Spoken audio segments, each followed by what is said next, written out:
Good evening. If you're joining us from Washington or the East Coast of the United States, good morning if you're in Singapore or somewhere in Asia, and good afternoon or wherever you are elsewhere in the world. I'm Professor Michael Green. I'm Chair in Modern and Contemporary Japanese Politics and Foreign Policy and the Director of Asian Studies at Georgetown University at the School of Foreign Service. And some of you may also know me from my work at CSIS, the Center for Strategic and International Studies.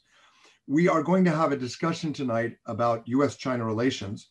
The Georgetown University US-China Dialogue Initiative, which is led by Tom Banchoff and ably assisted by his colleagues, organizes these periodically for dialogues with China, about China, to increase our understanding of US-China relations at a time of enormous change, peril, and possibility.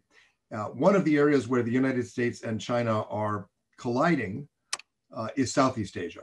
But it's also an area where at times in the past and possibly in the future, the US and China have found that our interests overlap, that we have some common cause. And it happens at a time, of course, when most of Southeast Asia, and indeed probably all 10 members of the Association of Southeast Asian Nations, ASEAN, would prefer that there not be too much US-China competition. Certainly, no country in ASEAN wants to have to choose between the US and China, wants to enjoy the benefits of the US system and economic relations with the US, but also the benefits of economic relations with China, and to avoid coercion and tension in the region where possible. So it's a complicated tapestry of international relations with threads that touch on security, trade, technology, territorial disputes, multilateral diplomacy, defense, values, democracy, civil society, and cultural exchange. Small problem for us to try to get through in about 90 minutes. But we have a group of scholars who is as prepared to do that for us as any could. And I'll be inviting them to join us. Let me quickly introduce our distinguished panel. We're joined by Yun Sun. Yun is Senior Fellow and Co-Director of the East Asia Program and Director of the China Program at the Stimson Center here in Washington. Her expertise is Chinese foreign policy, US-China relations, and China's relations with neighboring countries. She has previously worked at the Brookings Institution, where she was with the Foreign Policy Program and Global Development Program, focusing on China, Chinese national security, China-Africa relations. She worked for the International Crisis Group on China. Her MA is from a different George Washington, and her undergraduate degree from the Foreign Affairs College, the prestigious Foreign Affairs College in Beijing. Dr. Satu Limaya is Vice President at the East-West Center and Director of the East-West Center's Washington office. He is the creator of and directs now the Asia Matters for America initiative, which many of you will have seen, which is widely used in the US Congress and elsewhere. He's the founding editor of the Asia Pacific Bulletin and also has an association with CNA and with Johns Hopkins SAIS FPI. He's a magna cum laude, Phi Beta Kappa from Georgetown, Hoya Saxa, and received his doctorate degree from Oxford, where he was a George Marshall Scholar. For a perspective from Southeast Asia, we're joined by Dr. Lin Kwok. Lin is one of two senior fellows who support the IISS, Institute for International Strategic Studies, Shangri-La Dialogue, which sadly, it was announced last week, will not happen this year because of COVID. But I guess that's given Lin more time to prepare her thoughts for our event tonight, because otherwise she'd be incredibly busy preparing for every defense minister and chief of defense forces from across the Indo-Pacific and Europe. Lin does a lot of research and other work for IISS, their Asia Pacific Regional Security Assessment, one of their signature publications, and oversees the Southeast Asian Young Leaders Program for IISS. She also teaches a very, very popular course at Georgetown in the School of Foreign Service on maritime disputes, covering the international security diplomacy aspects, but also the international legal dimension, which she is able to do because she is a practicing attorney. We're going to ask each of the panelists to give us perspectives. I'll ask Yun Sun to talk about what China's objectives, concerns, successes, and failures are in Southeast Asia. Then I'll ask Satu about the US perspective, and then Lin to try to give us the temperature within Southeast Asia. I have to stress that Satu is not speaking for the Biden administration. Yun Sun is not speaking for Beijing, of course, and Lin Kwok is not speaking for any one of the 10 ASEAN member states or the ASEAN Secretariat. These are scholars who are very, very well tuned in to the thinking and can give us an honest and historically informed assessment of how each country is doing, because we want to probe some of the scenarios for U.S.-China relations as they intersect in Southeast Asia, good, bad, and ugly. Possibility for cooperation, perhaps the most dangerous scenarios we should be thinking about.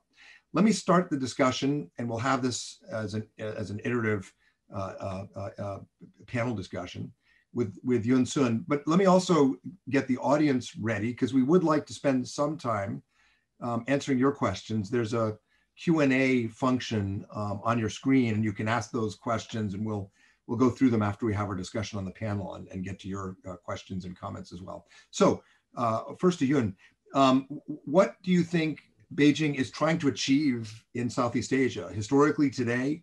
What is driving China's approach, which is a combination really of economic assistance, Belt and Road, but also some pretty rough, bruising pressure on countries that don't meet China's interests. Vietnam in particular, but the Philippines and others have received the blunt end of China's wrath. So how do you explain the drivers and the motivation and the objectives that you think Beijing has for Southeast Asia? Absolutely. Thank you, Professor Green. Thank you for the invitation to be on this panel. I think when we discuss how China perceives and treats Southeast Asia, there's a fundamental issue of understanding the Chinese perspective. Because when the Chinese leaders sit in Beijing, sit in the north, a big neighbor in the north, and look southwards and see Southeast Asia, given the historical context and given the geographical proximity, and given the long-term interaction and also this intertwined relationship, it's very difficult for China now to see Southeast Asia as a natural extension of the Chinese territory. Well, this doesn't mean that China treats Southeast Asia, either mainland Southeast Asia or maritime Southeast Asia, as a part of Chinese territory. Those ages are long gone, but it does convey a strong sense that Southeast Asia, in the Chinese view, is almost naturally falling under the Chinese sphere of influence. And there's a lot of connotation to that perception. What does it mean, a sphere of influence? I think what it first means is that who plays a dominant role in that region? And it's not that China sees that other great powers are not allowed a presence or not allowed to exist in these regions. They know that they cannot expel any of the other great powers, US, Japan, India, or European countries, away from the region. But it does get to the question as well, who dominates? So I think from this perspective, it's quite easy to understand. It becomes easier to understand why in 2014, relatively early in Xi Jinping's term, at this CICA conference, Xi Jinping raised this idea that Asian affairs have to be handled by Asians.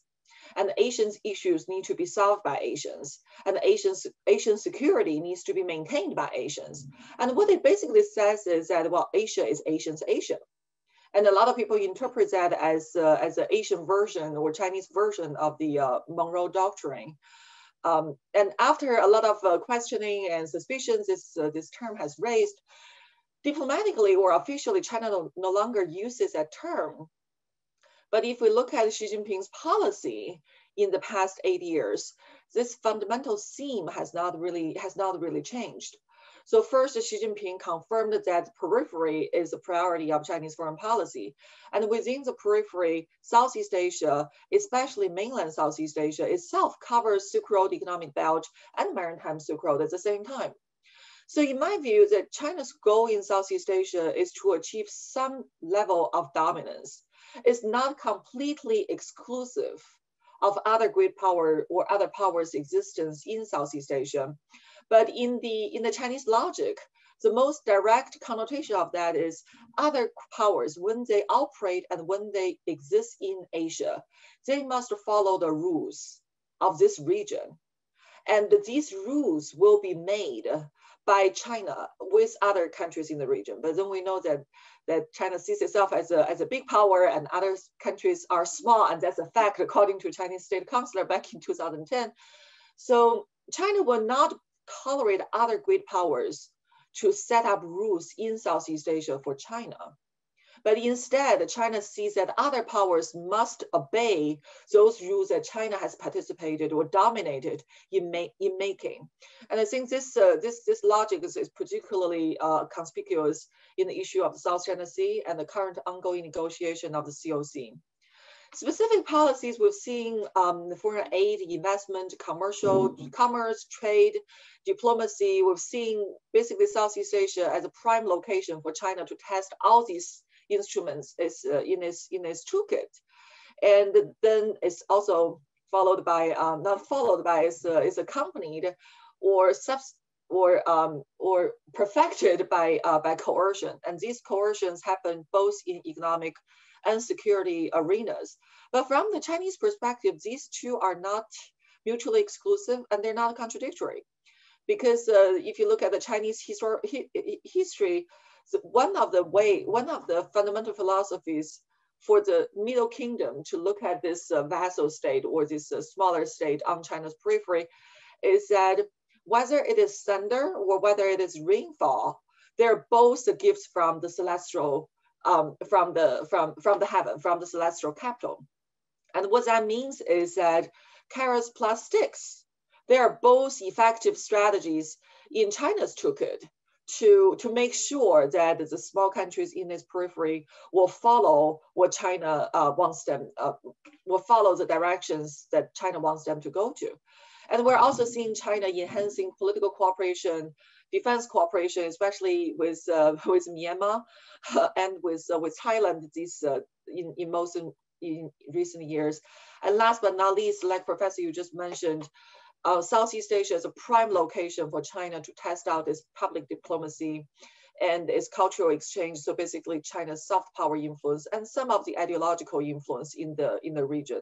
So we're seeing that Southeast Asia as almost a booming location for China to try its various tools to expand and consolidate its influence. I will stop there. Thank you so much. Once again, thanks to Georgetown University and Mike Green for the invitation, and delighted to join Lynn and Yun. As Mike said, my name is Tatu Lemay, and so I'll make some comments totally in my personal capacity and about your objectives and strategy. The first thing I'd say is maybe a little bit at variance with the starting point of Yun about China. The U.S. approaches Southeast Asia from a global perspective. Southeast Asia is part of a global project. One, because I think U.S. foreign policy strategy sees itself in a global leadership context, one. And two, Southeast Asia in and of itself is obviously physically and geographically very, very far away. So it doesn't look south and see Southeast Asia in the way that Yun described China. The second thing I would sort of highlight is that there are four strategic constants in the U.S. approach. And again, part of the global project. One is yes to U.S. strategic access to the region, and no to anyone else's exclusive sphere of influence, the kind of Asia for Asians concept that was mentioned earlier. And it could be from any power. I mean, we saw, in World War II, et cetera. So yes to strategic access. The second kind of global imperative for the United States and Southeast Asia is freedom of movement for its global military forces and access to the commons, whether that be air and sea, et cetera. And that's been emphasized many times. The third is global access to commerce, and that includes Southeast Asia, one of the fastest growing regions in the world economically, an area of great promise in terms of its middle class and future economic growth. And finally, yes to alliances as part of, again, a global project of alliances and partnerships that sustain US global strategy. So I would highlight those approaches for the United States and Southeast Asia, and then turn to four elements that I think have changed and sort of reinforcing the importance of Southeast Asia. It is absolutely the case that there have been ebbs and flows of US attention and involvement in Southeast Asia. But at the same time, despite these ebbs and flows of US interest in Southeast Asia, I think there are 3 or 4 things to point out why Southeast Asia's importance has increased, aside from, of course, the intrinsic material importance of the region itself. And I'll put a couple things after my comments into the chat for people to consider. One is that Southeast Asia has been given, in my judgment, a lift because of the greater importance given to the Indo-Pacific as a whole.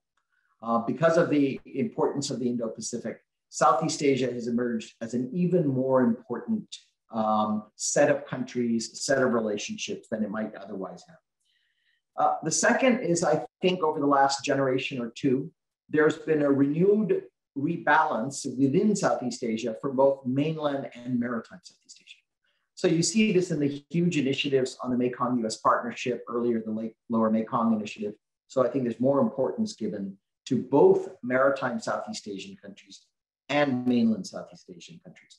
And the final way in which Southeast Asia's strategy and structural importance to the United States has increased is it's become an increasing place for US cooperation with allies and partners, whether those be in Europe, whether they be with Japan, as you saw last week in the summit with Korea, with Australia, and even, to some limited extent with India. And so in all of these structural ways. So where does that bring us to today? I mean, the current environment.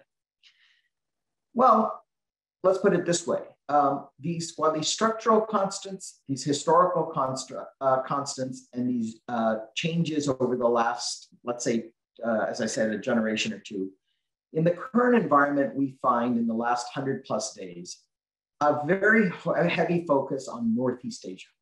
2 SecDef and SecState visits to Japan and Korea, 2 leader visits in Washington with Japan and Korea, heavy emphasis on the Quad, and a somewhat less emphasis on Southeast Asia. No major visits. And as Mike pointed out at the opening of this session, unfortunately, we had scheduled the SecDef, the United States had scheduled the Secretary of Defense, Mr. Austin, to go out to the region, but of course it was postponed or canceled, the Shangri-La dialogue. So we won't hear that first initial in-region, in Southeast Asia kind of strategic statement that we had hoped to hear. And the actual policy on progress has been focused on 4 areas. 1, responding to Myanmar. And you can see that in all the statements bilaterally and with ASEAN, including the recent Principal Deputy Assistant Secretary's dialogue. Second, to the climate change issue. And many Southeast Asian countries were included at the ministerial level in the climate change summit. And third, to some extent in the context of the interim national security strategy guidance. Though I will confess that some of my Southeast Asian colleagues have expressed a little bit of taken notice that for some countries were mentioned and others were not. I would just note that in the interim national security strategy guidance, the 2 allies, Philippines and Thailand, were not mentioned by name. And this contrasts, I mean, I don't want to compare administrations, but by roughly this time, 150 days or so into a new administration, we'd already had in the previous administration, 1 prime ministerial visit, White House visit. We'd had a vice president of the United States go to the ASEAN Secretariat. So I think Southeast Asia sees this as a process, a COVID-focused, domestic-focused process, but is looking forward to an opportunity to engage now more substantively and more regularly with colleagues in the United States. So let me stop there, Mike, and welcome back. And I hope you were able to catch some of that anyways. I was, thank you. My apologies. For those in Washington, at least where I am in Bethesda, Maryland, right when Yoon Sun talked about thunder and lightning and the celestial heavens, literally at that moment, there was this incredibly dramatic thunderstorm outside. Yes. We lost our internet connection. I don't know what happened to Lynn. She got disconnected too.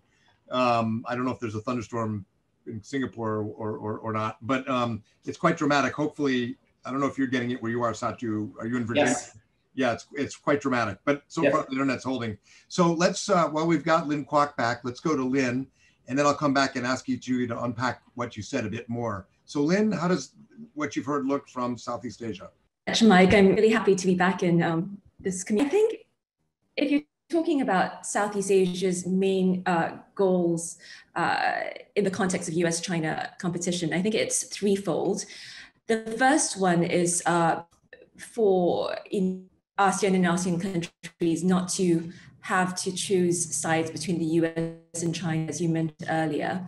And the reasons for this is obvious. The Prime Minister of Singapore spelled this out quite well in a foreign affairs piece last year. So the US is still the most important security partner for many of the countries in Southeast Asia, and China will not easily step into this role despite its strengthening military, not least because of its various disputes in the South China Sea with countries in Southeast Asia. Moreover, the US continues to be the largest source of foreign direct investment in most of Asia, though China is fast catching up. China, on the other hand, seems to have the wind behind economic sails. It's the largest trading partner of most ASEAN countries, including all US allies. And it's also been ASEAN's largest trading partner for over a decade. The second goal that we hear a little bit less of, because it tends to be subsumed under the broader goal of the difficulties that US and ASEAN is facing in respect of US-China rivalry, is the fact that ASEAN countries actually do want China just to behave a little bit better. I think what's very striking is that they tend often not to speak about this goal explicitly because they're worried, of course, of the fallout from China. And a third goal that ASEAN and its member states have, of course, and this came to greater prominence during the Trump administration, has been for the US to refrain from unnecessarily combative behavior with China. So all three outcomes are simultaneously desired, though the focus may vary at any point of time. I think the goal not to choose between the two superpowers came into greater prominence in 2010 when the US threw its hat in the ring in terms of the South China Sea, and then in 2011 with the US pivot to Asia. And it's easy to see China's assertive behavior since then as a response to these US steps. But I think it's important to remember that the region has had problems with China's behavior for some time now. It started in 1995 with China's takeover of Mischief Reef. And China's charm offensive began shortly after that in the late 1990s to 2000s. But then in 2007, if we look at WikiLeaks cables, we see Vietnam reaching out to the United States after China sought to suspend US companies' operations in the EEZ of Vietnam together with Petro Vietnam. And so Vietnam very quietly reached out to the United States to ask for its backing in the South China Sea. The US at that point of time was still saying, this is a bilateral issue, go handle it yourselves. So the region's problems with China have persisted for some time. It waxes and wanes. And I think that came into the open more when, as Yoon Soon mentioned earlier, when the then foreign minister of China actually said, China's a big country, you guys are a small country, I think you should accept your place.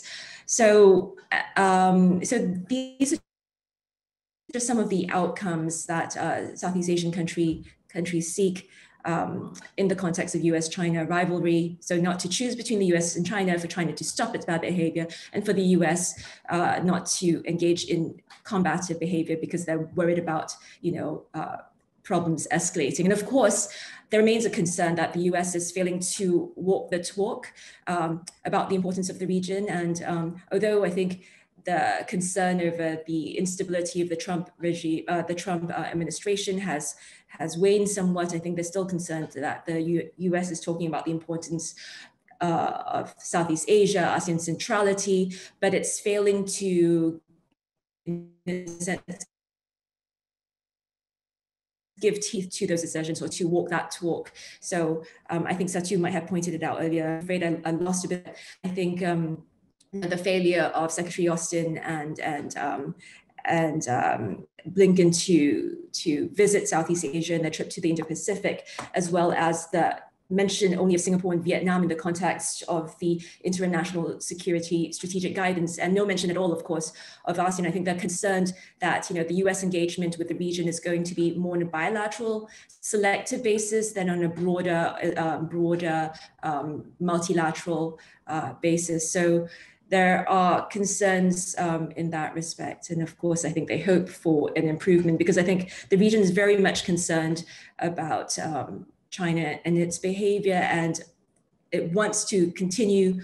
It wants the US deeply engaged in the region, but I think despite certain overtures, we're not seeing the United States fully engaged with the region yet. And I think it's absolutely essential, say, if multilateral meetings are set up, that's not called off at the last minute. High-level multilateral meetings are set up, that's not called off at the last minute. And I think they're concerned in that respect as well.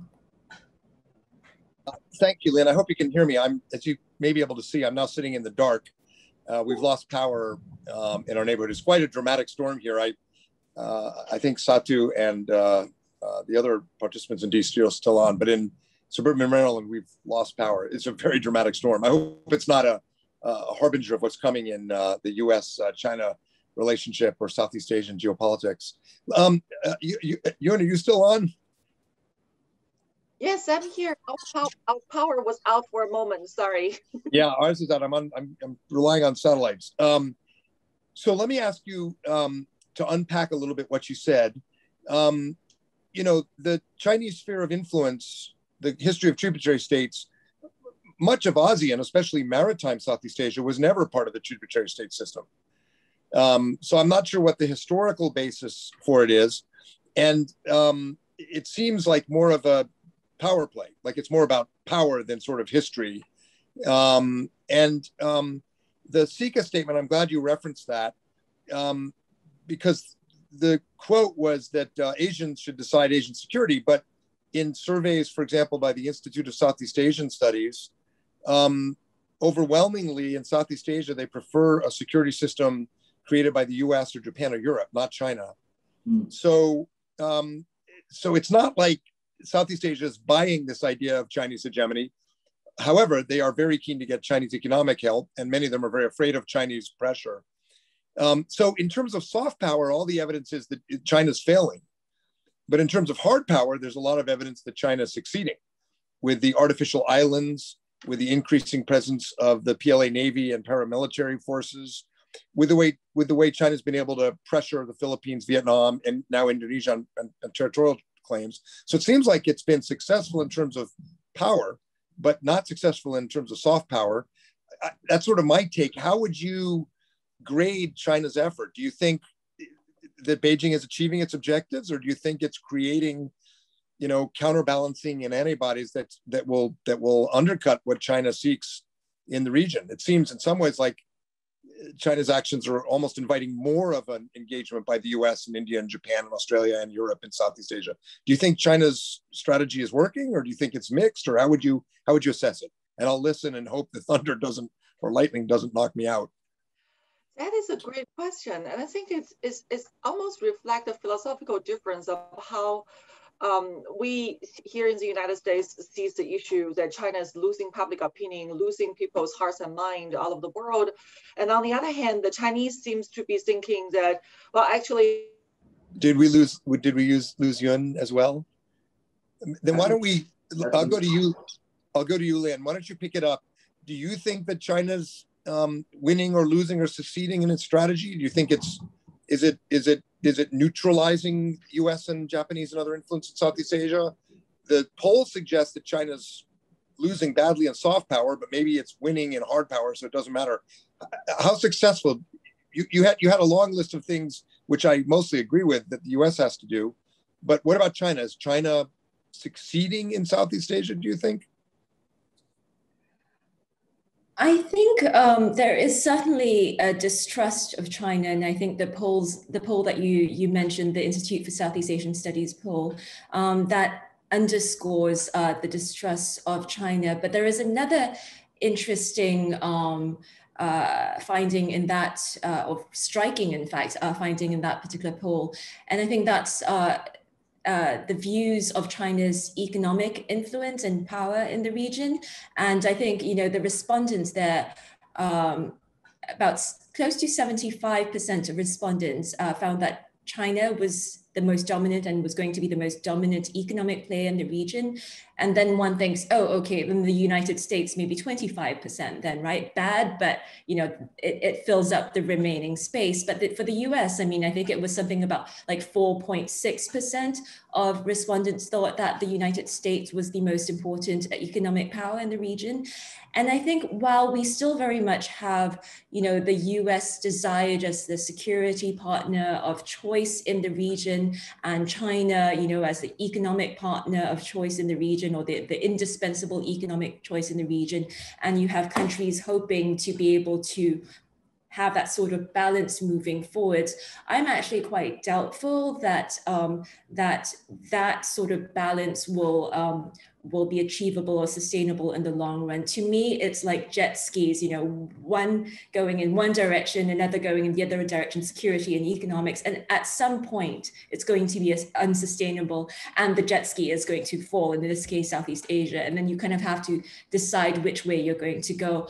So, you know, I do think that, you know, the aversion that Southeast Asian countries might feel about, you know, certain Chinese behaviors doesn't necessarily translate into China losing out in the region. I think it's gaining in terms of it's gaining economic ground. And even with COVID, I think initially with COVID starting, there was lots of talk about the Belt and Road slowing down, et cetera. And then indeed, like the rest of businesses around the world, you know, projects stopped on the Belt and Road projects stopped.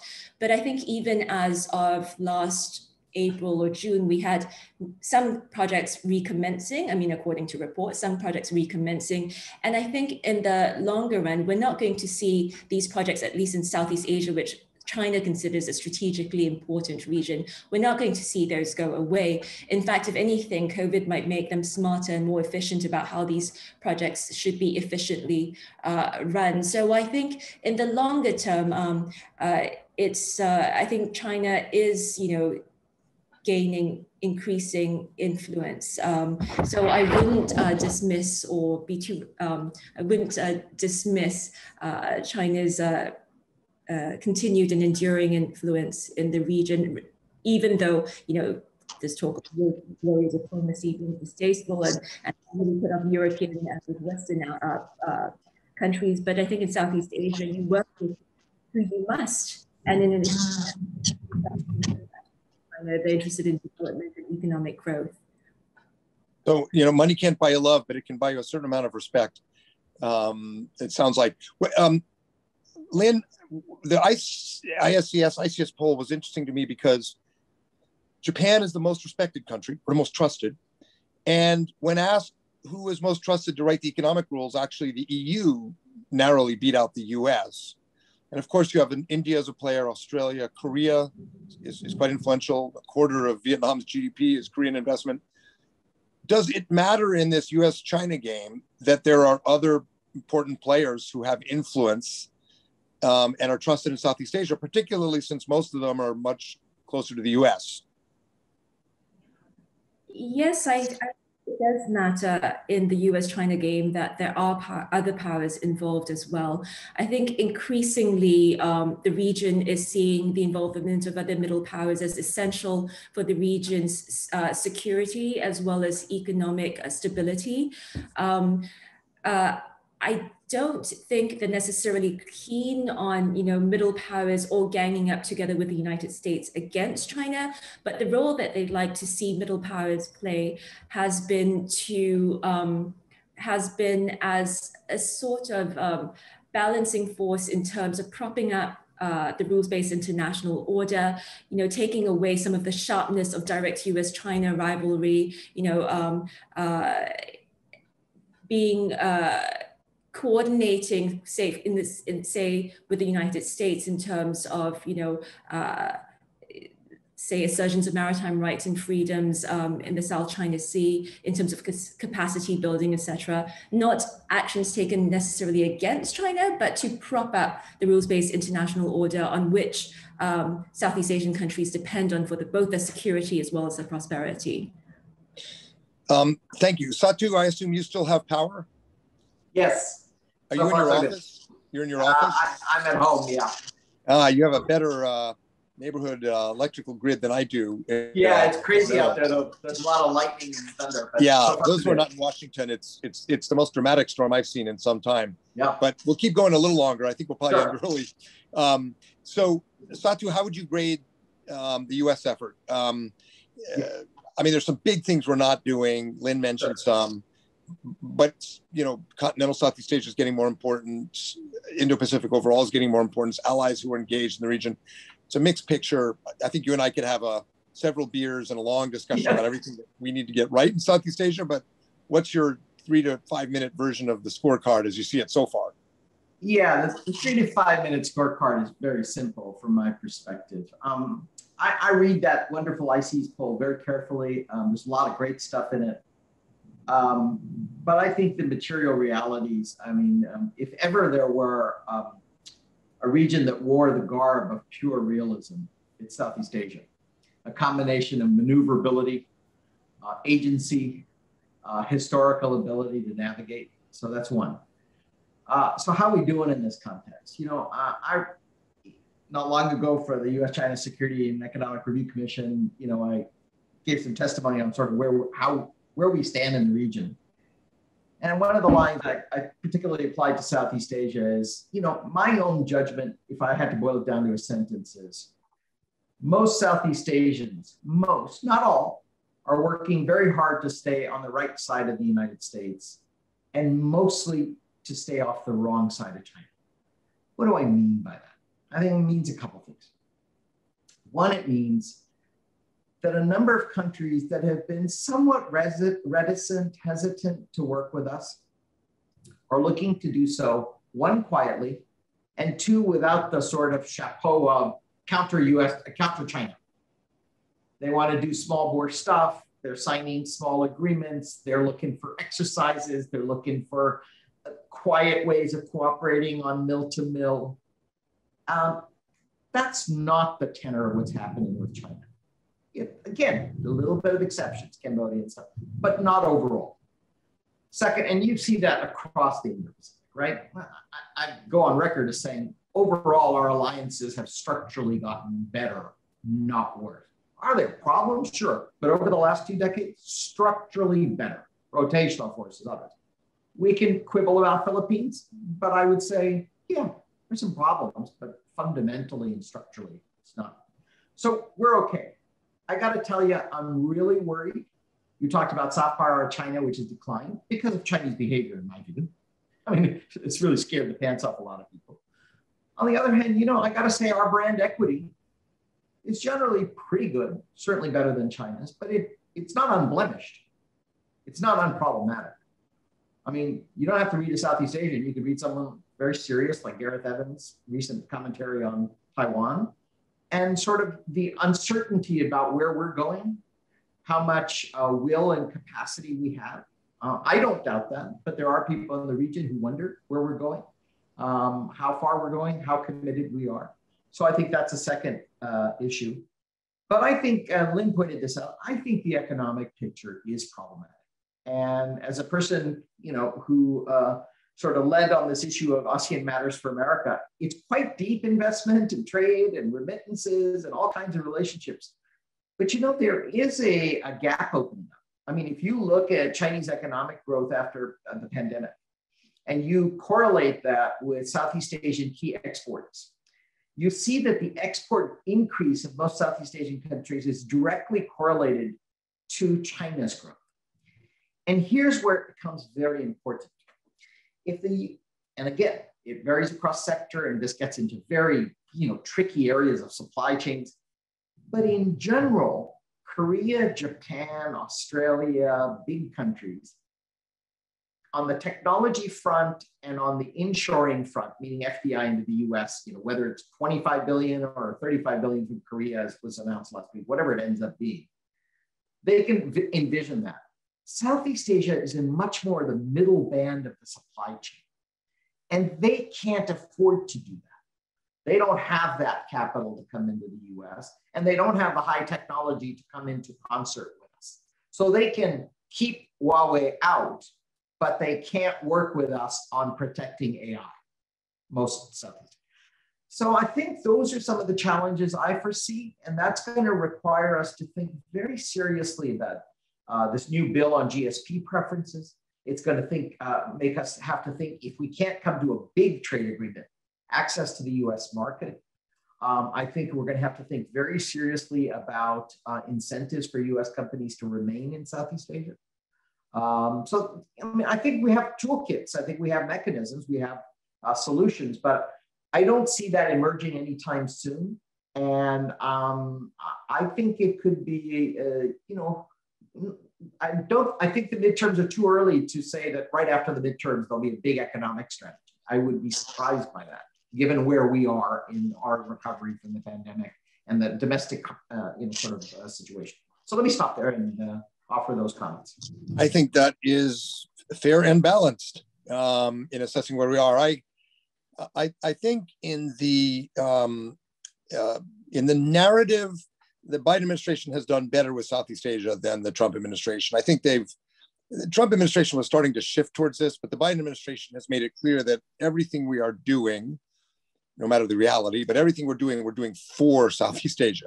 The Quad, when the summit was held, the big deliverable, which now may be in some trouble, but the big deliverable was 1 billion plus vaccine doses for Southeast Asia. So, they've done a good job, I think, on the narrative and making it clear that we are for the success of states in Southeast Asia. We're not about blocking China.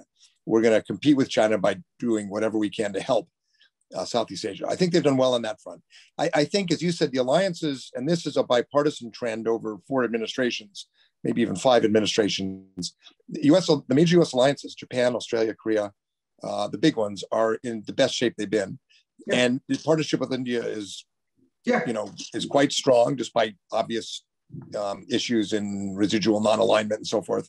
Sure. And now we're increasingly stepping up with Britain, France, and other European players. So in terms of alliances and a kind of balance of power to shore up Southeast Asia from outside the region, we've done quite well.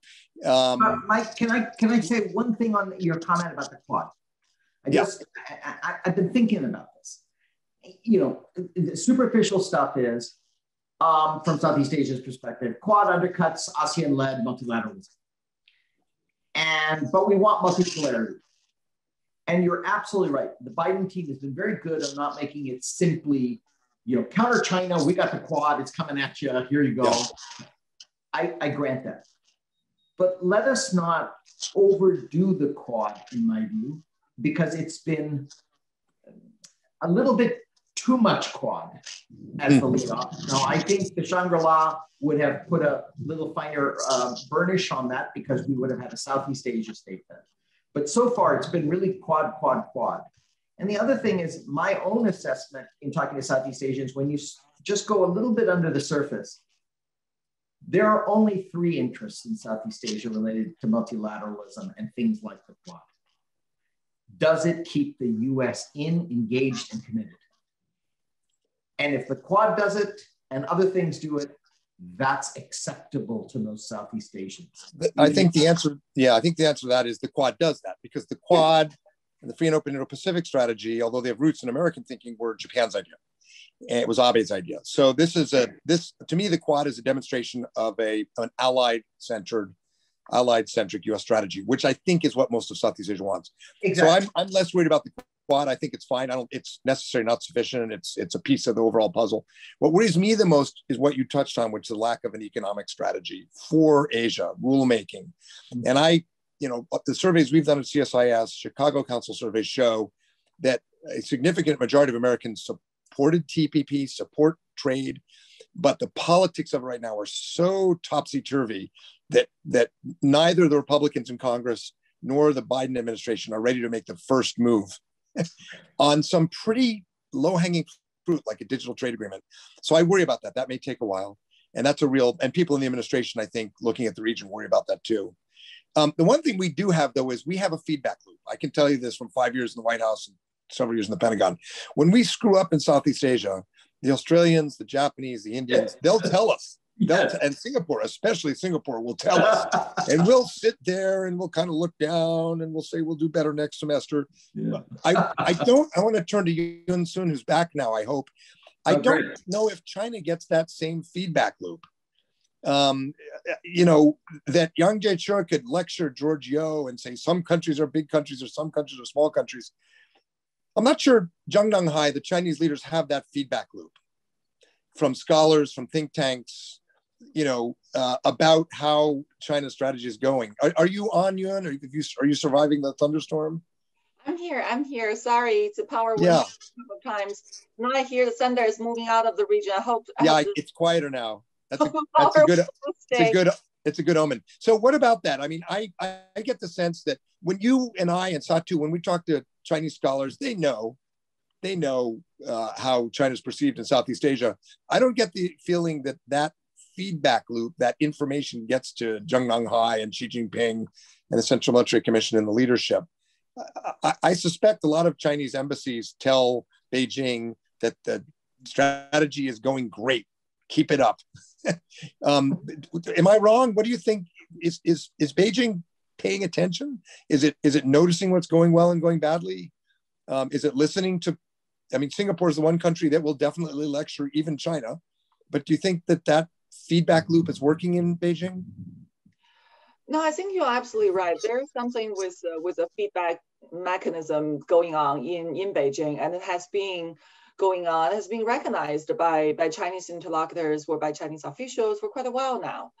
And we know that this current government, this current administration in Beijing is more prone to hearing what it wants to hear. And it also creates this feedback loop that their subordinates or the embassies in the region also try to report what they think that Beijing wants to hear or Xi Jinping wants to hear. And a couple of days ago, I was at a track 2 with the Chinese side, and a pretty senior Chinese official said to us, to American side, that while China currently has the best relationship with Southeast Asia in recent years. And if you think about that, well, I mean, if you think about China's bilateral relationship with countries like Thailand, Philippines, Vietnam, and now, of course, Myanmar, after the military coup, and how they manage the relationship or manage the problematic sides of the relationship with Indonesia and with Malaysia, and think about their long-term almost alignment or their having Cambodia and Laos solidly on China's side, I can see why they reached that conclusion, that they genuinely seem to believe that, well, China's relationship with these countries are not that bad compared to, for example, 2016, when there was an international court arbitration that says, well, China's claim has no ground. And look at China's building or strengthening of the relationship, the defense cooperation with the Thai government.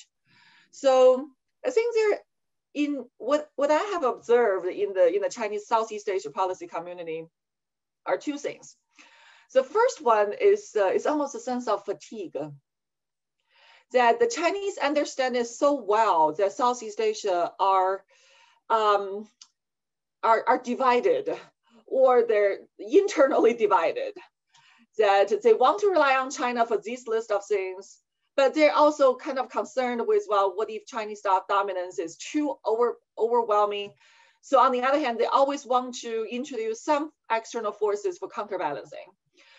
I think the anxiety that reality creates in Beijing still exists, but it wears off. Because this has been ongoing for decades. This is not a new problem. Even with China's new, well, I agree with all of our panelists that China's assertiveness in the recent years is quite unprecedented.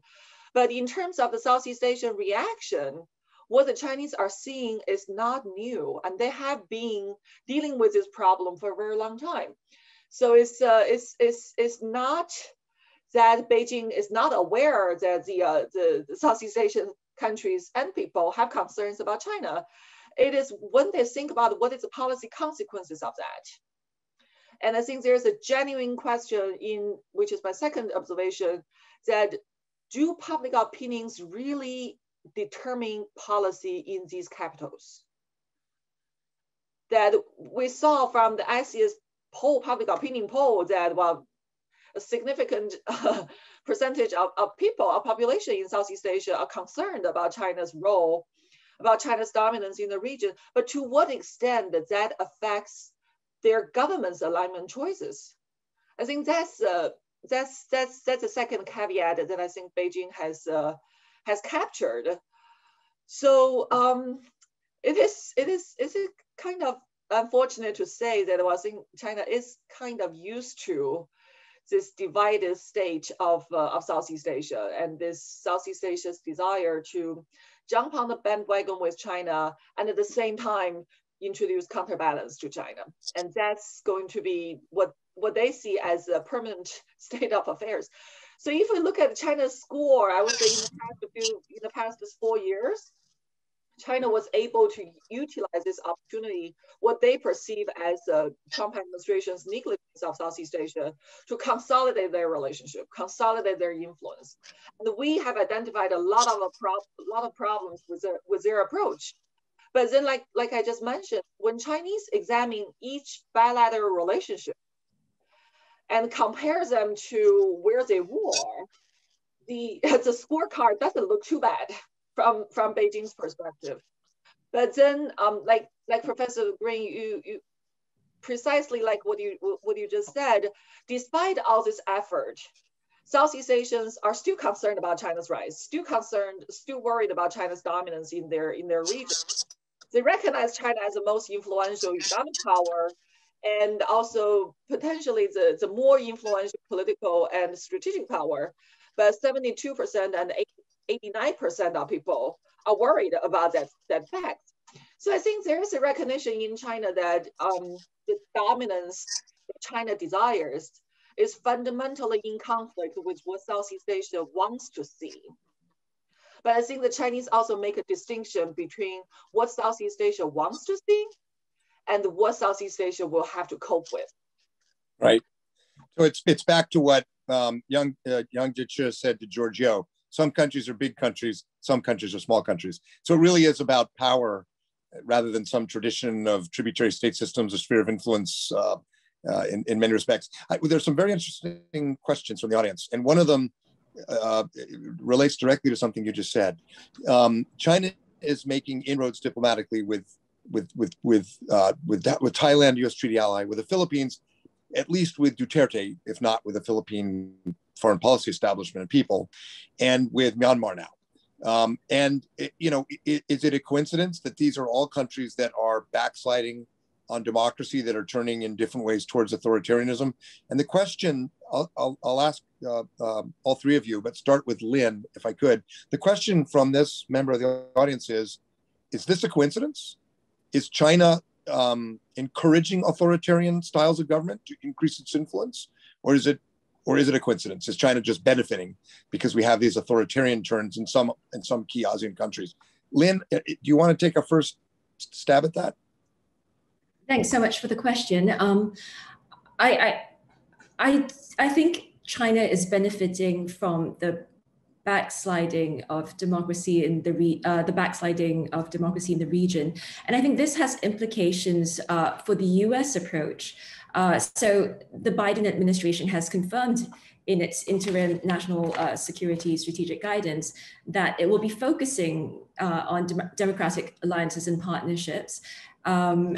And I think while this sounds very good, and there are positive aspects of it, namely, to be able to help to mobilize the domestic population within the United States in any competition with China, as well as helping to strengthen the appeal of coalitions supporting a US-led order, especially in the West.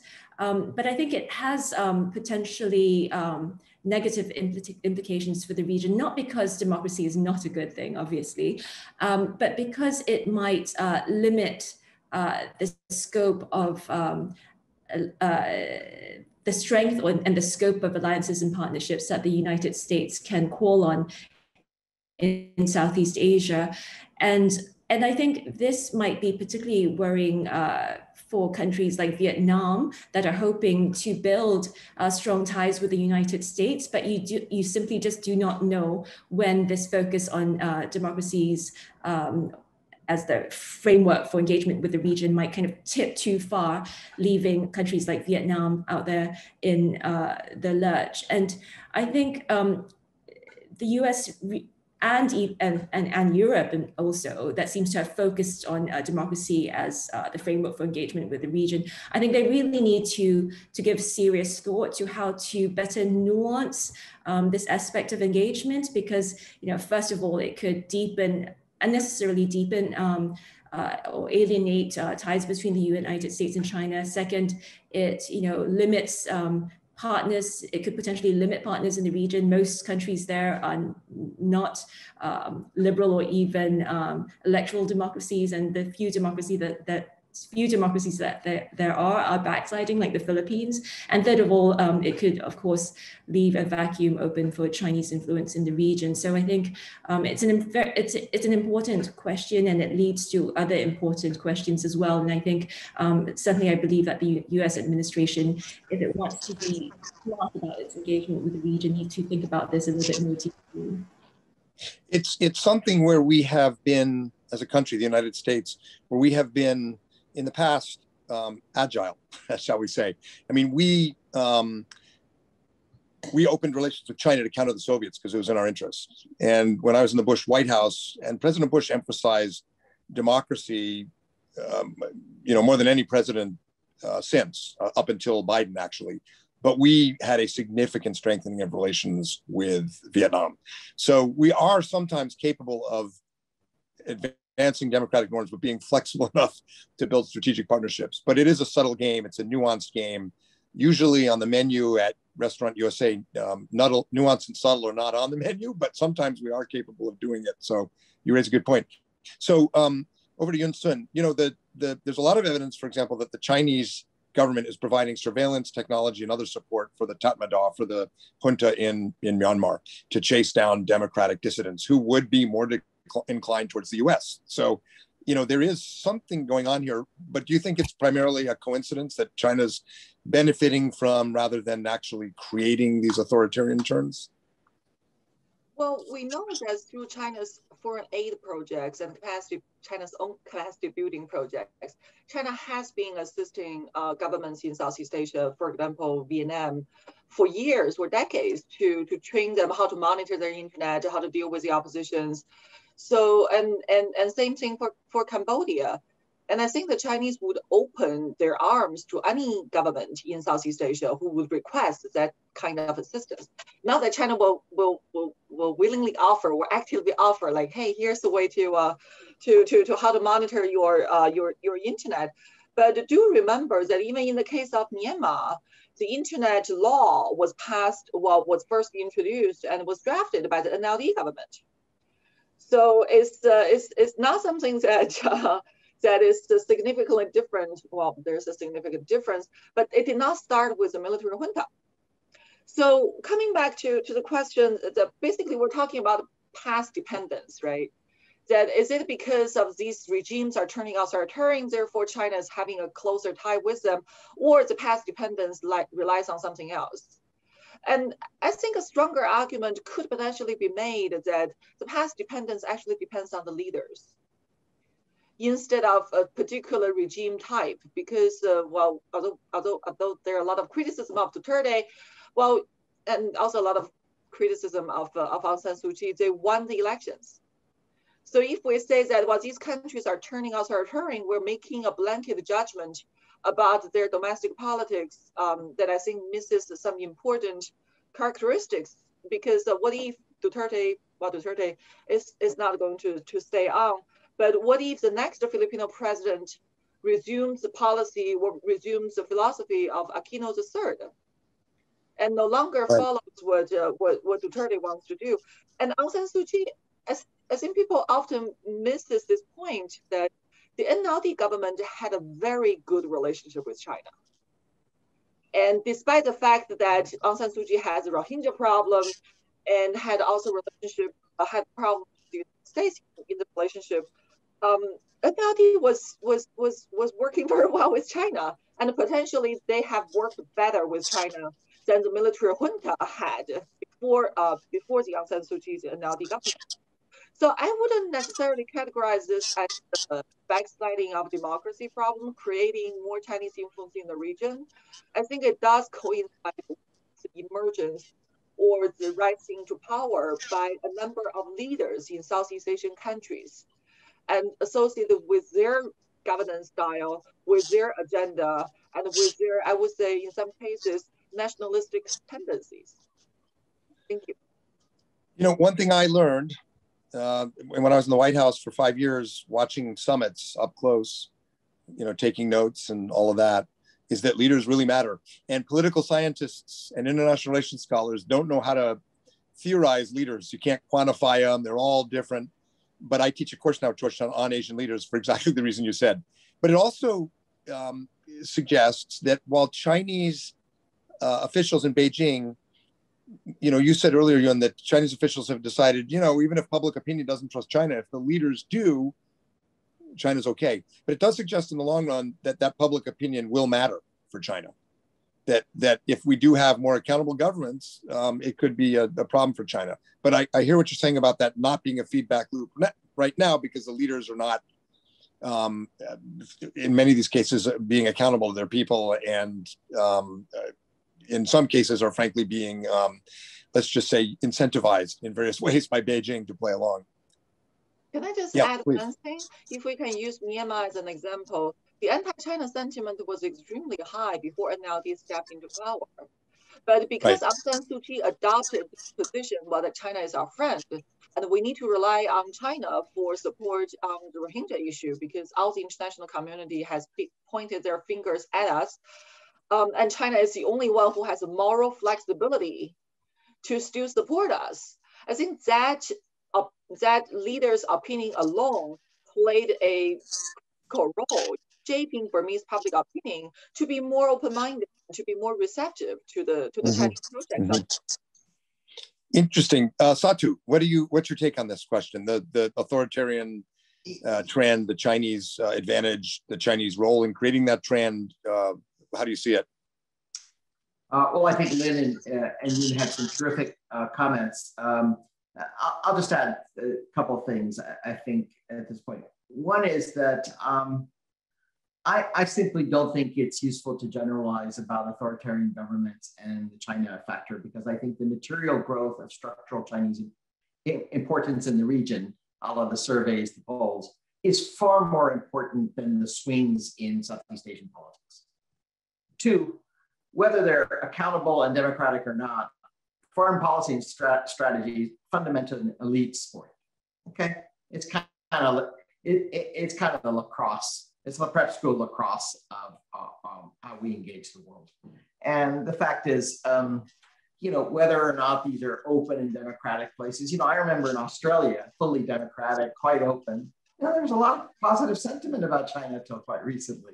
The idea that it was an important player, not its strategy or security, but, you know, hey, this is a big country, it's going to be a big player. The elite were, you know, we used to have conversations, right? Maybe Australian elites and business people are captured by, you know, the Chinese market and the economic promises. So I'm a little wary of this. I think three things are happening. One, structural material importance of China, combined with some lower variable concerns about US trajectory, variability, commitment, et cetera, combined to create a mix about how much you need to play with China or not, irrespective of government in play. There are many, many good reasons to support democracy, transparency, accountability, clean governance, but that isn't the driver. Second, I think that Thailand, Philippines, it's interesting you use Myanmar. It's exactly what Sun said. China lost during the SPDC, gained during the NLD's full victory in elections. And in the Philippines, it was highly personalized but through a relatively free and fair election. I mean, in terms of the victory, and still is not the top issue in the Philippines relative to other issues. It's an important issue, and the tide is turning against the current positions, but it's not the only driver. And in Thailand, I'll simply say this. This is the one country in Southeast Asia that avoided direct colonization. Managed at the end of the World War to be essentially on not maybe equal terms, but good terms with both Axis and allies. And managed at the end of the Vietnam War and the transition to US normalization with China most effectively. After all, Singapore was the last country in Southeast Asia to normalize with China. So I just want to be careful about putting a straitjacket on the authoritarian dynamic of China's growing influence. I think it's part of the picture, but I hesitate to straitjacket 10 Southeast Asian countries into this mix. You see in Cambodia and Sihanoukville and other places, notwithstanding the personalized authoritarian leadership, quite a lot of public lack of satisfaction with China for reasons, everything from gambling to corruption to petty criminality, online gambling, you name the issues. So I have a slight view that we ought to approach this very carefully for the reasons Lynn said, which is in Southeast Asia, this full frontal democracy is the answer to preventing China taking over your countries won't work for the reasons I've outlined. You're on mute, Mike. Mike, you're on mute. Thank you. The challenges of doing this on an iPhone with no lights in the house. In defense of the Biden administration, no official is standing up and saying democracy is the answer to your China problem. And as you point out rightly, the reasons for supporting good governance and democracy, women's empowerment, accountability, if China and the US were best friends in the world, we'd still want to do it. Yes, exactly. Good point. Exactly. One small point though, the ICS survey was of elites. You said foreign policy is an elite game. And as I recall, the ICS survey, it was elite survey, right? It was thought leaders in ASEAN. Absolutely. Yeah. But my point is, regardless of, the public is not going to play much of a role, even if there's full-fledged democracy everywhere in Southeast Asia. The game of managing foreign policy and strategy is going to be still a largely elite game. Yeah. So another question from the audience, I'm going to direct this one to Lynn. Somebody asked a question, and you'll hear this a lot in Washington. Should we be worried about ASEAN's internal divisions and inability to have agency in this larger geopolitical game? ASEAN can barely handle what's happening with Myanmar, a member state. After 2016, when the tribunal decision was rejected by China and Cambodia blocked an ASEAN statement, it was pretty obvious that the consensus rules within ASEAN allowed China, or for that matter, anyone, to block consensus if they're big enough and strong enough. So there are real questions in the US, but also in Japan, Australia, elsewhere in the region, and I suppose within Southeast Asia, real questions about whether ASEAN's inability to have agency to actually build consensus in ways that dampen geopolitical competition could be a real problem for us. It could invite more and more, Chinese pressure, US counter pressure, Quad, counterbalancing.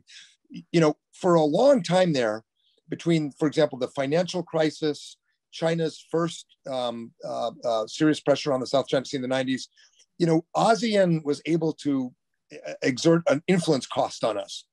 If we got out of line, the US was very unilateral we went through the IMF, which is multilateral, but we were pretty unilateral in the 97, 98 financial crisis. And ASEAN punished us for that.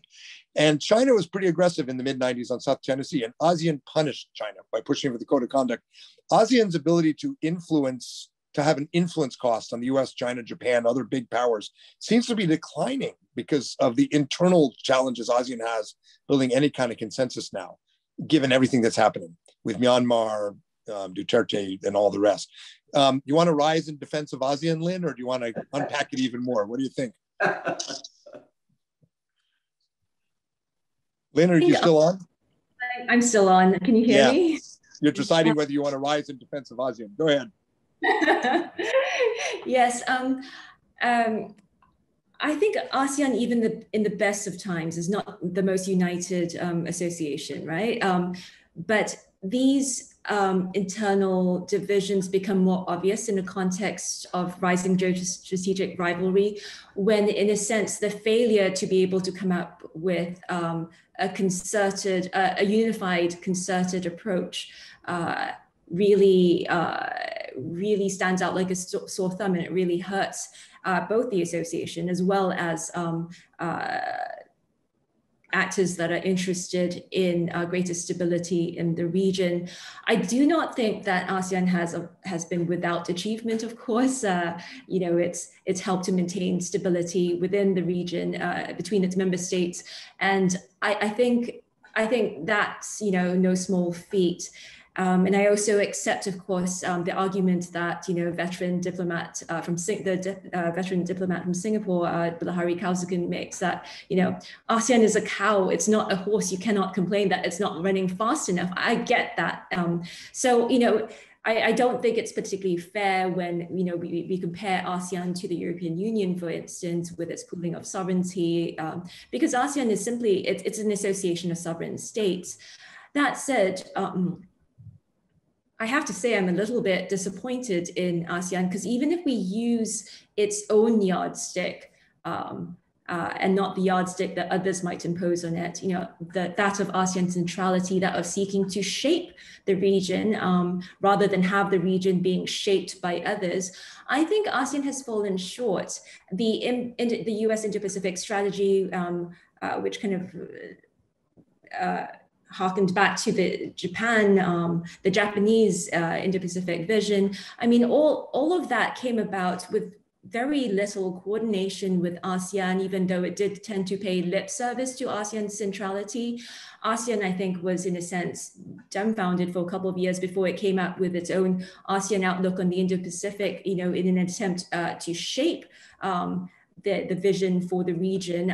But it hasn't been able to take a strong stance in terms of what that Indo-Pacific vision should look at. I think whoever cites ASEAN's outlook on the Indo-Pacific tends to just say, oh, look, it's supporting the US Indo-Pacific strategy. But of course, if we look at that document very carefully, and if ASEAN were able to speak a bit louder on this, it's quite clear that it's a very nuanced strategy. It talks about the Indo-Pacific, but it also stipulates that infrastructure development is important to the region, and I think that was a nod to China's Belt and Road Initiative. It also doesn't talk about the Quad or security instruments. It talks about economic integration. So it's far milder than some would have it painted out to be. So. But I don't think that has really made very much of an impact in terms of shaping discussion on the emerging regional security framework. And so, yes, I'm a little bit disappointed in its lack of ability to shape the region more proactively. If we look at one of the main issues in the region, it's the South China Sea. We haven't had ASEAN make a strong statement on the South China Sea. I think last year when the ASEAN chair referenced, the United Nations Convention on the Law of the Sea, and stipulated specifically that all claims must accord with that. That was a more specific reference. But the fact that was lauded as progress, the fact that you're mentioning a convention that even China signed up to, and that it should be a no-brainer in a sense that you should be mentioning that. But that was lauded as progress, just shows how far I think ASEAN has to go in that respect. And of course, the Code of Conduct has been decades in the making, still no progress on that. And of course, even in the negotiations in the Code of Conduct, China has successfully managed to insist that ASEAN shouldn't be negotiating as a bloc. And ASEAN hasn't been able to kind of say, we are coming up with our own individual draft of the COC and negotiating with you, China, as equal partners, rather than, bilaterally rather than individually within the broader COC negotiation. So I think I see all that as failings, but I think underlying all of that is the lack of ability of ASEAN countries to have a common threat perception and a common perception of interests. So I mean, ideally, they should be viewing the region's interests as in their own national interests. But I mean, if we look at Cambodia, I mean, it's quite clear where the national interest lies. So I'm not sure that, you know, this bridge between perceptions of threats and interests between the different countries can be crossed and can be narrowed. So I'm not that optimistic about, you know, ASEAN being a unified voice in the region. So, in keeping with the thunderstorm and my power going out and the darkness in my room right now, I hear you saying that we should not hold out hope that ASEAN will be more effective. I hear Satu saying we should not hold out hope that the US will get its act together on a trade and economic policy that would really cement the US position without upsetting ASEAN or forcing a choice with China. And I hear Yun Sun saying that the Chinese leaders don't feel they have to particularly listen to ASEAN elites or publics if they're unhappy with China, because they have pretty good relations with the mostly authoritarian leaders in the region. So that's a little bit of a dark scenario, but let's end with a prediction round. What do you think is actually going to happen over the next 5 years or so? What's an optimistic scenario? What's your scenario? What's a scary scenario? Pick any of the above, but do a little bit of forecasting. What do you think? And I'm especially interested in our main topic for this seminar, the US-China interaction in ASEAN. What do you think is going to happen? What do you hope will happen? Satu, let's start with you. It's your chance to spend 2 minutes making predictions, and then in 5 years we'll come back and tell you if you were right. Yeah, it's always the scorecard. I wish the collective memory could keep us 5 years and hold us to our. Look, I think confrontation in Southeast Asia between the US and China directly, and I say confrontation, I mean kinetic confrontation. I can't see it. It doesn't mean it won't happen by accident or some sort of, but I don't see it. You know, I'm sort of driven by, the matrix I use is this compete, confront, and cooperate matrix, and then lay it out over 5 issues. What are my 5 issues? South China Sea, Mekong, economics, alliances, and what might be called order, rules, norms, institutions. Forget the last one, very theoretical. South China Sea, I don't see it. And it ain't because ASEAN is or isn't unified. The ASEAN project is not about building agency, it's about protecting sovereignty and autonomy. It's not a positive, it's not a proactive vision. It's a defensive denominator vision. And I think that speaks to the South China Sea issue. On the Mekong too, you know, people read it differently because there's non-UNCLOS, Mekong is more dangerous. On the other hand, my view is Mekong is somewhat less dangerous or internationalizable precisely because it's sovereign. And we're talking about territory, not commons, unlike the South China Sea. It'll be harder to internationalize it.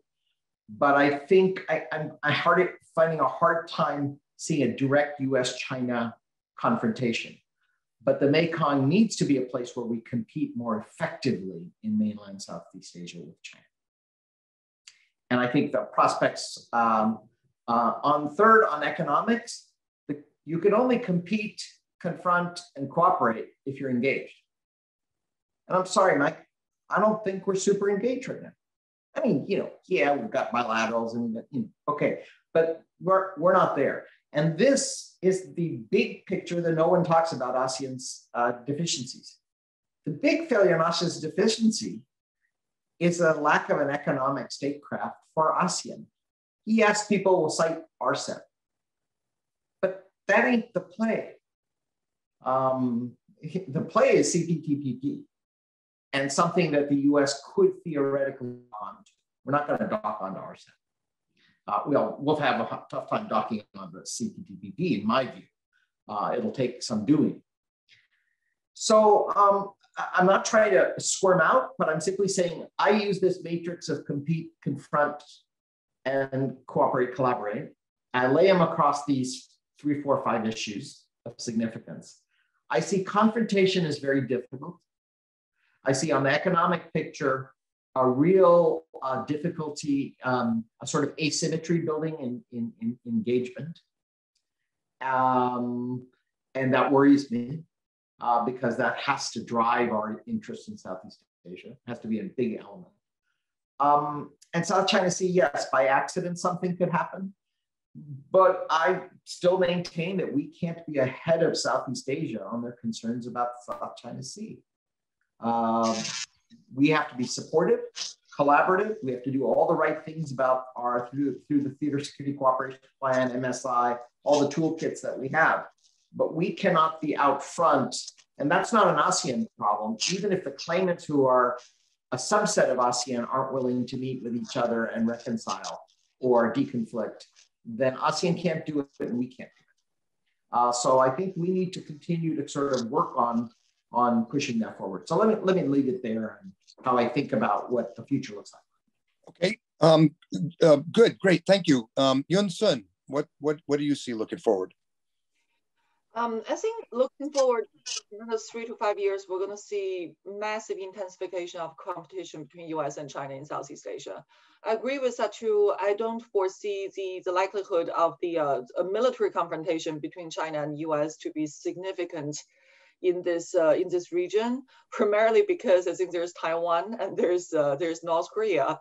So I think those two issues are far more dangerous coming to the likelihood of a military confrontation between US and China. And if you think about the South China Sea, there are pushes from both Washington and Beijing to talk about crisis management, to talk about the mechanisms as for how to make the crisis management more effective. So one argument is that I have heard constantly is that, well, as long as the two countries have the political will to have some sort of crisis management mechanism, the technicality is much easier to resolve. So I would think that Taiwan and the Korean Peninsula are far more dangerous on the military front. Cooperation, we had some hope. Well, when the military coup happened, we had some hope that, well, maybe US and China could talk about this. I think the issue was indeed briefly discussed in Alaska back in March. But I just don't see the two great powers getting over their fundamental distrust of each other and also this competitive agenda that cooperate towards what? Cooperate towards a better good of ASEAN? What if it creates more benefit for the other side? So the divergence of the common of their individual interests, I would say in this case significantly outweighs the convergence of their shared and common interest coming to ASEAN. And that leaves us to competition. I think it depends on how Biden administration will really ramp up the American, not only public diplomacy, but also US diplomacy almost in every front to compete with China more effectively in the region. And one thing that I think people may recall is that currently we are lacking 4 or 5 ambassadors in ASEAN, right? So we have chargés in Thailand, in Indonesia, in Singapore, in Vietnam. So I think that by itself illustrates how much policy attention and resource and the prioritization that we're attaching to this region. So I think one thing that the Chinese have consistently demonstrated advantage in is that they're really focused in this region. They will never leave a position, ambassador position, empty for more than a month. So that kind of, I think, emphasis and the prioritization is something that US really needs to catch up on. Thank you. I don't know if this is going to reassure our friends in ASEAN, but we don't have ambassadors in Japan, Korea, Australia, China either. We're ecumenical in our failing in that respect. It's taking way too long to get not just ambassadors, but senior officials in place, including EAP, East Asia Bureau. It's an on-site goal by the U.S. foreign policy system that is lamentable. Lynn, what's your forecast for the future? I think, and I think that, you know, we're going to see intensification of US-China rivalry moving forwards. I think the goals of the two powers in the region are fundamentally at odds. The recently declassified US strategic framework for the Indo-Pacific, I think, reveals that the US goal in the region is for strategic primacy. And as Yunton mentioned earlier, for China, it's about dominance in the region. And of course, seeking to increase China's own influence. So I think those goals are at odds, and for that reason, we're going to see intensification of rivalry. That said, I agree as well that you know, actual kinetic confrontation is while it's the risk of that is growing. I don't really think that I can't really see that happening because the consequences would just be so great. But I think how unstable the region is going to be will depend on several factors, because you can have, you know, you can have, of course, conflicts short of outright, you know, confrontation, and that might be, that in itself is worrying for the region. And I would highlight various factors which will determine how unstable the region would be in the context of US-China rivalry versus whether China and other countries take an enlightened view of their interests. So, for instance, China is growing its blue water navy. It has every interest in seeking to defend and promote passage and other freedoms of the seas, and it cannot have one set of rules apply to the South China Sea and quite another in another part of the world. If I were China, I think I would seek to limit the scope of dispute. Right now, we have Southeast Asians in the region being worried about China because China is encroaching upon their exclusive economic zone, so they're concerned about economic rights. If China were to pull back, I think Southeast Asians would be a little less concerned. And then, you know, as Satu pointed out, it's hard for the US, at least perception-wise, to be more in front of Southeast Asian countries. You've got European countries and other naval powers actually asserting maritime rights and freedoms in the South China Sea because of concerns that China objects to these. But if China stops objecting to these lawful assertions of maritime rights and freedoms, then, you know, France, the UK, etc., might also see less of a reason to be upping their presence in the region. So it would be very much more limited. The US-China rivalry would be very much more limited in terms of players. So that's what I would do if I had an enlightened view of my interests as China. So that's the first point. Second, whether the US and China, despite their broader rivalry, are able to isolate issues that are thorns in the side of their relations, or whether they allow that to bleed into broader relations between the two countries. I think the difficulty now is that so many issues have become part of this gaining advantage over the other side, whether it's trade or technology, Taiwan, human rights, everything has become part of this broader quest for dominance in the region. And I think that's quite dangerous. Third, you know, the role that middle powers play. I think the more that other powers are engaged in the region, you know, I would say that, and if they are able to frame that engagement carefully as support for the rules-based order, I think we can have US-China rivalry play less of a dominant role in the region. And finally, of course, the support given to the rules-based international order, which is abstract if we do not break it down. But if we break it down, I think the rules-based international order supports security, supports prosperity. So it's not abstract at all if we look at it as basically supporting lives and livelihoods in the region, which I think, you know, everyone wants for Southeast Asia. You're mute, Mike. Mike, you're mute.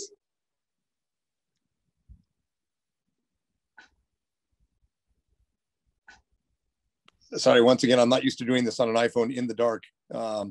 So we didn't talk much about COVID. That gives me cause for more concern. I think the surge in Southeast Asia of COVID cases we're seeing is going to intensify the rivalry between the US and China in vaccine diplomacy and all the conditions and demands that come with that from the Chinese side, and is going to make states more vulnerable, more distracted. So I think it will actually add even more intensification of the US-China rivalry in Southeast Asia. And I'm not quite as sanguine about the South China Sea and kinetic scenarios. I think the number of U.S. and Chinese ships trying to assert their position, the U.S. freedom of navigation, China asserting territorial control over the 9-dash line, is just in terms of numbers, growing numbers, is a recipe for accident. Does that escalate to war? Highly unlikely. But I think in the next 3 to 5 years, we'll see something kinetic. I really worry about it. And I'm hopeful we'll manage it well. But I started in the White House when the EP3 incident happened with China. I think we should not be surprised if something like that happens in the South China Sea between the US and China. On the positive side, although there's no movement right now in Washington on trade, the administration and the Congress and the think tanks, as Satu knows, are all about allies. We want to work with allies, and the allies are going to push us to do more on the economic side. And remember that while US FDI may be 5th in Vietnam, or not in the top 3 in Southeast Asia in most countries, the US plus EU, Japan, Korea is greater in every country than China's FDI by far. So I have some optimism in the readiness of Congress and the administration to listen to allies, key allies, and the allies focus on some of the deficiencies in US policy that we've been describing. But that doesn't mean we'll get it right. But as Winston Churchill reportedly said, you can count on the Americans to get everything wrong before they get it right. It's a little known secret out there, but it's often our allies who help us figure it out. So I'm looking to Canberra and Tokyo and a few other places, Seoul, to help us get this one right. And remember also, we are not led right now. The key positions outside of the White House have not been filled on Asia, not just ambassadorships, but assistant secretary and undersecretary and other jobs. I think once people get in place and they sense the urgency we're talking about, there could be some more movement. But we are looking at a period of zero-sum US-China relations in Southeast Asia. And all of us who are thinking about the long term need to think about how do we bend that back? Because the fact is, 15 years ago, we did work with China on Myanmar. I was in the White House at the time. It made sense. We both had interest in stability. So we're not there. We won't be there in 3 to 5 years, but I don't think we give up on that yet either. So thank you to all 3 of you, to Georgetown students listening in. Congrats on finishing the semester. To prospective Georgetown students, you can look forward to more of these kinds of discussions. Plus, I'll give you a grade for it. And all the policy experts who've tuned in, we hope this was useful. And thanks for being with us in our quite dramatic thunderstorm here in Washington. All the best. Thanks very much.